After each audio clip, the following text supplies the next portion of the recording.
பொண்டாட்டியா கூட இருந்துட்டு போறோமே, எங்க தளபதிக்கு நாங்க நிப்போம். பெண்களுக்கு எந்த ஆட்சி முக்கியம் தெரியல, பெண்களுக்கு பாதுகாப்பு இல்ல, ஆனா நாங்க ஆட்சிக்கு வந்து எல்லாம் செய்வோங்கிறாங்கல்ல. இதுல பெரிய கேலி கூத்தே தமிழக வெற்றி கழகத்தின் தலைவர் நடிகர் விஜய் மீது அவருடைய மனைவி சங்கீதா ஒரு வழக்கு தொடுத்திருக்காங்க 2025 கடைசியில. அந்த வழக்கு தற்போது விசாரணைக்கு வரப்போகுது. அந்த வழக்கு என்னன்னா, நடிகர் விஜய் அவர்களை நான் திருமணம் செய்து கொண்டு 20 வருடம் கடந்துருச்சு. இந்த 20 வருடத்துல சமீப காலங்கள்ல அவர் என்னோட நெருக்கமா இல்ல, என மன உளைச்சலுக்கு ஆளாக்கிட்டாரு. அவருக்கும் வேறு ஒரு உச்ச பெண் நடிகருக்கும் தொடர்பு இருக்கு. இதை நான் நேரடியா கண்சாட்சியாக பார்த்திருக்கிறேன். அதுக்கான ஆதாரம் கூட எனக்கு இருக்கு. ஆனா இந்த சூழ்நிலை அதை நான் வெளியிட விரும்பல.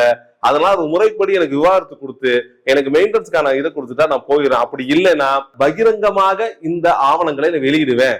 அந்த உச்ச நடிகை யாருன்னு பேரோட அவங்க புகைப்படத்தோட 2 பேர் நெருக்கமா இருக்கிற அனைத்தையும் நான் வெளியிட வேண்டிய கட்டாயத்துக்கு தள்ளப்படுவேன்ட்டு அந்த வழக்குல குறிப்பிட்டிருக்காங்க. இது ஜனநாயக பூர்வமா ஒரு பெண் ஒரு ஆணோட இருக்கிற ஏற்படுற இடருக்கு தீர்வு காண்றதுக்காக நீதிமன்றத்தை நாட முடியும். வேற எந்த வழியும் இந்தியால கிடையாது. அந்த வகையில நீதிமன்றத்துல வழக்கு போட்டதுக்கு உடனடியாக தமிழக வெற்றி கழகத்தின் தொண்டர்கள், எந்த தமிழக வெற்றி கழகம், தமிழ்நாட்டில் பெண்களுக்கு பாதுகாப்பே இல்லை, அவங்களுடைய உரிமை பாதுகாக்க பண்ணும், அவங்க கண்ணிய பாதுகாப்பு பண்ணும், அவங்க தலைவரெல்லாம் பேசி முடிச்சிட்டார்ல, அந்த தமிழக வெற்றி கழகத்தின் தொண்டர்கள் உடனடியாக அவர்களுடைய தலைவர் விஜயின் மனைவி சங்கீதாவை இணையத்துல கழுவி ஊத்த ஆரம்பிச்சாங்க. இவ்வளவுதான் அவ்வளவுதான் இல்ல, எங்க தலைவருக்கு நீ ஒத்தா, நீ யாரு தெரியுமா, எங்க தலைவர் சொடக்கு போட்டா நாங்க 100 பேர் வந்துடும்,